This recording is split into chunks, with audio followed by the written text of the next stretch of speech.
Halo kawan-kawanku semuanya, gimana? Adik di bawah masih sehat? Welcome to my channel The Tony.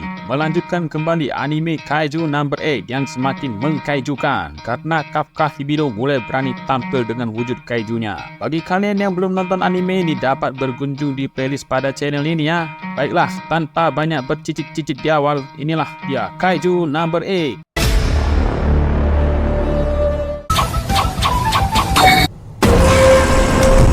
Sambil menahan rasa sakit karena kakinya yang patah, Kafka akhirnya dapat berdiri kembali. Ichikawa yang tidak mau meninggalkan seniornya memutuskan untuk membantu Kafka dan bergerak bersama dengan membentuk formasi gabungan yang membuat Hoshina tertawa ngakak.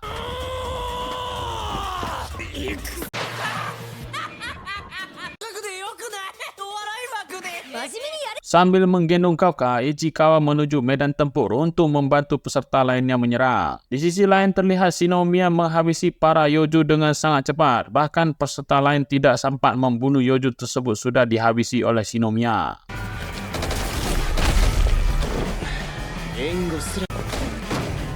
Setelah membasmi Yoju terakhir, Shinomiya segera menuju lokasi Honju untuk membasminya.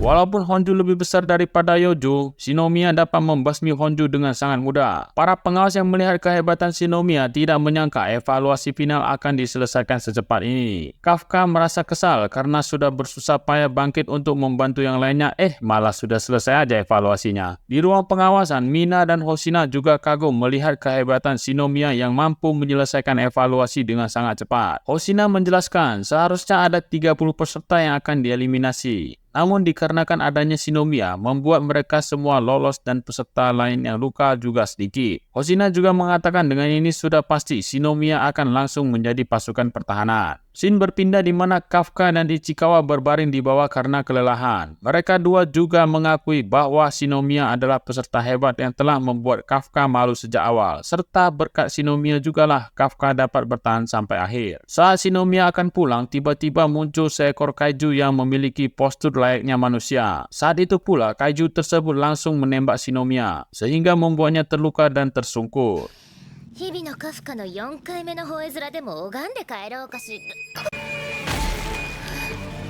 Berkat seragam anti kaiju yang digunakannya, Shinomiya dapat bertahan dan tidak mati. Dalam keadaan terluka, Shinomiya bertanya-tanya makhluk apa itu. Tak disangka kaiju itu dapat membangkitkan Honju dan Yoju, serta dapat berbicara bahasa manusia. Hal tersebut membuat Shinomiya terkejut dan bertanya sebenarnya apa yang terjadi. Kenapa ada kaiju yang memiliki kecerdasan?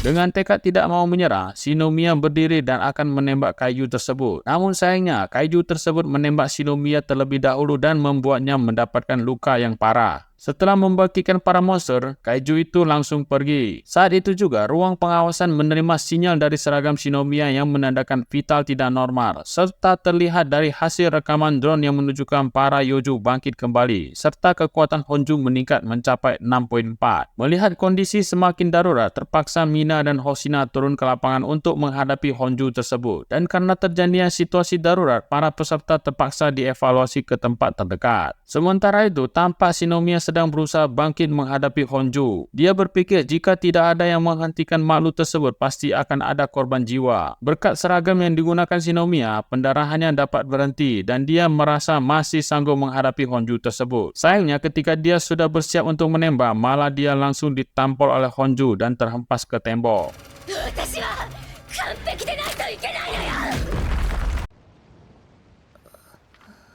Sesaat dia mengingat dirinya yang masih kecil bersama temannya, yang mana kala itu dia telah lulus sekolah dan mendapatkan juara 1. Pada masa kecilnya, Shinomiya telah dituntut ayahnya untuk menjadi yang terbaik, dan hingga saat ini dia terus dibayangi oleh perkataan ayahnya yang menuntutnya harus menjadi yang sempurna agar semua orang tidak bisa melampauinya. Walaupun Shinomiya pantang menyerah dan terus melawan, nyatanya tangannya telah patah karena ditampol oleh Honju tersebut, hingga membuatnya tidak mampu lagi untuk menghadapi Honju tersebut.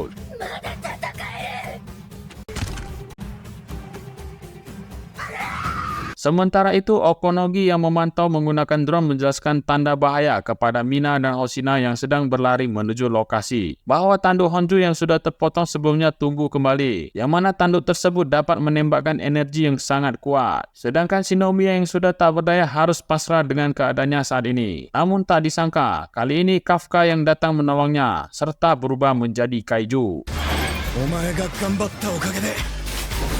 Dengan berubahnya Kafka menjadi kaiju membuat Shinomiya tampak heran dan bingung. Apa yang sebenarnya terjadi? Kenapa Kafka menjadi kaiju?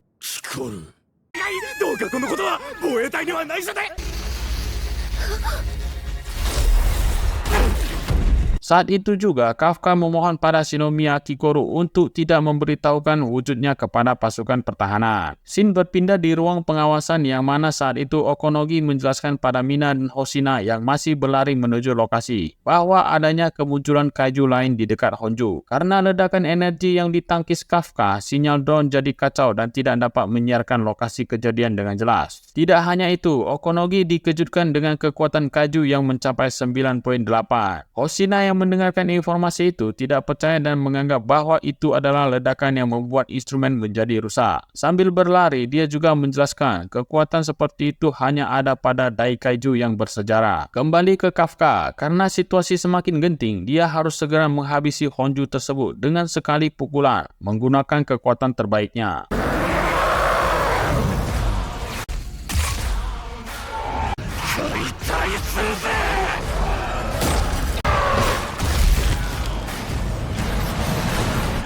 Melihat kekuatan Kafka dalam wujud kaiju membuat Shinomiya bengong dan heran.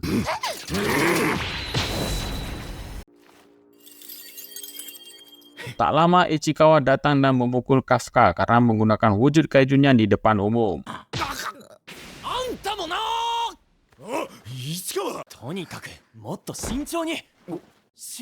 Setelah semua beres, tibalah Mina dan Hoshina di lokasi Honju yang sudah hancur berceceran. Mereka penasaran dengan kejadian di TKP, karena sehebat apapun Shinomiya, dia pasti tidak akan mampu melakukan sampai seperti ini. Ditambah lagi kebangkitan kaiju yang sudah mati membuat mereka mencurigai hal yang tak wajar. Ketika penyelidikan selesai, Mina membagi tim untuk membereskan sisa Yoju yang masih hidup. Shin berpindah ke rumah sakit yang terlihat Kafka sedang dirawat karena kakinya yang mengalami patah tulang. Di sini yang membuat aku heran ya, waktu berubah jadi kaiju baik-baik saja. Setelah kembali normal, kok kakinya nggak sembuh? Tak lama Mina datang untuk berterima kasih kepada mereka berdua karena telah menyelamatkan Shinomiya. Terlihat di ruang khusus perawatan, Shinomiya sudah sadar dan dibesuk oleh Hoshina. Hoshina menjelaskan, kaiju yang bangkit sudah dibunuh semuanya, dan berkat Shinomiya yang berhasil membunuh Honju, tidak ada korban jiwa dalam peristiwa ini. Namun Shinomiya tampak bingung dan ragu untuk menjawab, karena yang membunuh Honju bukanlah dirinya. Karena dia telah diselamatkan oleh Kafka, Shinomiya berbohong seolah-olah dialah yang telah membunuh Honju. Ketika malam, terlihat seekor kaiju duduk di kloset sambil mendengarkan radio melalui HP yang menyiarkan berita bahwa tidak ada korban jiwa di lokasi pengujian serta kaiju yang bangkit telah dimusnahkan oleh pasukan pertahanan. Kaiju yang mendengarkan radio tersebut adalah kaiju yang membangkitkan para Yoju dan menyerang Shinomiya di lokasi tersebut. Tak lama ada yang menelepon di HP itu dan seketika kaiju tersebut berubah menjadi manusia dan menjawab panggilan telepon tersebut.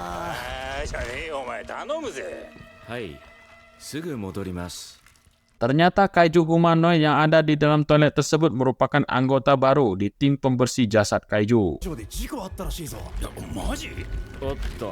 Di pagi hari, terlihat Kafka yang panik dan takut akan hasil ujian tersebut. Berbeda dengan Ichikawa yang tampak santai dan duduk di kursinya. Tak lama, atasan dari pasukan pembersih kaiju datang dan memberikan surat hasil ujian kepada mereka berdua. Saat menerima surat tersebut, Kafka dan Ichikawa memutuskan untuk melihat secara bersamaan. Setelah melihat isi surat itu, Kafka mengeluarkan ekspresi yang membuatnya tampak melongo. Kemudian scene berpindah di mana para peserta yang lulus telah hadir di acara kelulusan pasukan pertahanan. Di sana terlihat Izubu dan Kaguragi sedang berbicara. Mereka juga sempat mencari Kafka yang tidak terlihat menghadiri acara tersebut, yang membuat mereka berpikir bahwa Kafka tidak lulus dalam ujian tersebut. Ternyata bukan hanya mereka berdua yang penasaran dengan Kafka. Terlihat Iharu juga menanyakan tentang Kafka kepada Ichikawa. Namun sebelum Ichikawa menjawabnya, tiba-tiba kapten tim pasukan pertahanan yaitu Mina sudah memasuki ruangan. Sebagai wakil dari 27 pasukan pertahanan yang lulus, Shinomiya Kikoru ditunjuk untuk menerima sertifikat kelulusan serta bersumpah siap mengorbankan nyawa mereka sebagai pasukan pertahanan. Mina sempat memujinya karena berkat adanya Shinomiya tidak ada korban jiwa yang berjatuhan. Shinomiya sempat terkejut dan bingung karena yang membunuh Honju bukanlah dirinya, melainkan Kafka. Dalam pikiran Shinomiya, dia sangat ingin bertanya kepada Kafka kenapa dapat berubah menjadi kaiju. Namun Kafka tidak ada dalam ruangan tersebut. Tak lama, Kafka tiba di ruangan itu yang ternyata sebenarnya dia telah lulus dan menjadi kadet di pasukan pertahanan. Scene flashback di mana para juri yang sedang memberikan nilai ujian untuk Kafka yang sebenarnya tidak lolos dalam ujian karena memiliki banyak kekurangan. Namun tak disangka, wakil Kapten Hoshina menerima Kafka sebagai pasukan pertahanan karena Kafka sebelumnya dapat menemukan titik vital musuh dan dengan bantuannya, para peserta lainnya dapat dengan mudah membunuh kaiju tersebut. Tak hanya itu, Hoshina juga menganggap Kafka terampil menjadi seorang pelawak. Mina menjelaskan, Kafka tidak diizinkan masuk pada awal upacara karena Kafka lolos sebagai kadet pasukan pertahanan, yang mana diketahui kadet adalah merupakan seorang calon perwira atau pasukan yang sedang dalam tahap pembelajaran. Namun, para pasukan lainnya juga ikut bahagia atas kelulusan Kafka walau menjadi seorang kadet. Tak lama, Mina memberikan pidatonya di atas panggung yang mengatakan bahwa tahun ini merupakan tingkat penyerangan kaiju tertinggi. Ditambah lagi ada beberapa peristiwa aneh seperti kebangkitan kembali para kaiju yang terjadi di lokasi pengujian. Oleh karena itu, kedepannya pasti akan menjadi pekerjaan yang sulit untuk mereka dan mungkin saja ada yang gugur dalam misi pertama mereka. Mina juga mengucapkan sumpah untuk menjadi tombak dan perisai bagi para pasukan pertahanan. Namun tak disangka, Kafka yang bersemangat malah membuat hal konyol dalam upacara.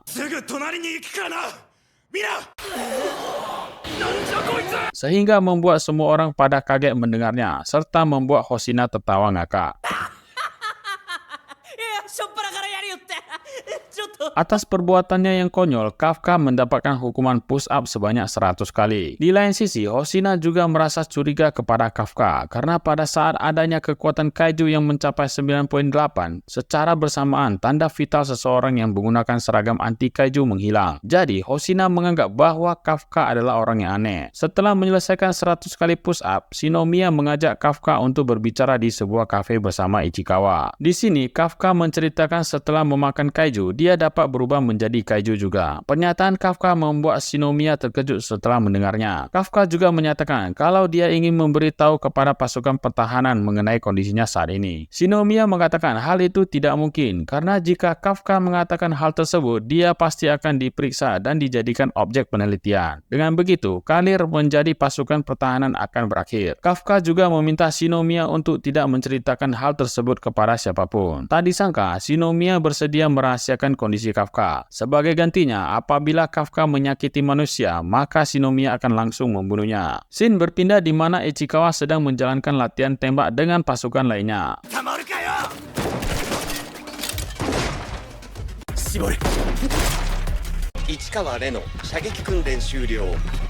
Seperti biasa, dalam latihan ini, Kafka menjadi sorotan karena kekuatan yang dilepaskan olehnya hanya 1% saja dalam latihan tembak kali ini.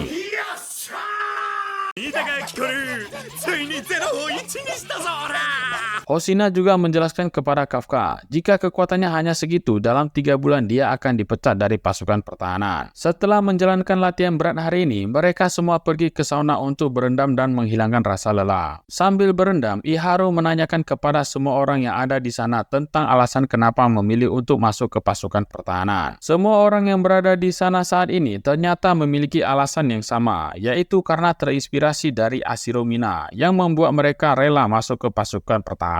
Sebagian dari mereka pernah diselamatkan oleh Mina, salah satunya adalah Iharu dan Izumo. Ketika Kafka yang menjelaskan bahwa dia adalah teman masa kecil Mina dan mereka telah berjanji untuk menjadi pasukan pertahanan bersama, membuat Iharu, Izumo, dan Kaguragi terkejut serta penasaran kepada Mina, sehingga mereka memaksa Kafka untuk menjelaskan sifat detail Mina. Hari demi hari, mereka semua jalani dengan latihan makan dan sauna bersama.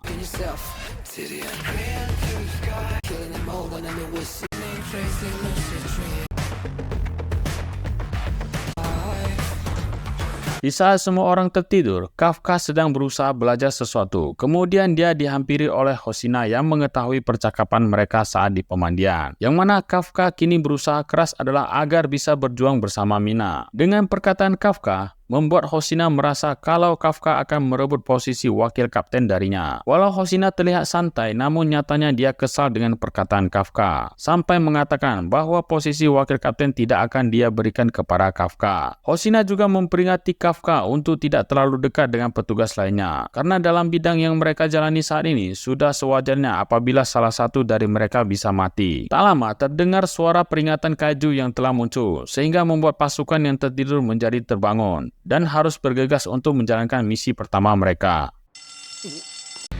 行くで初任務や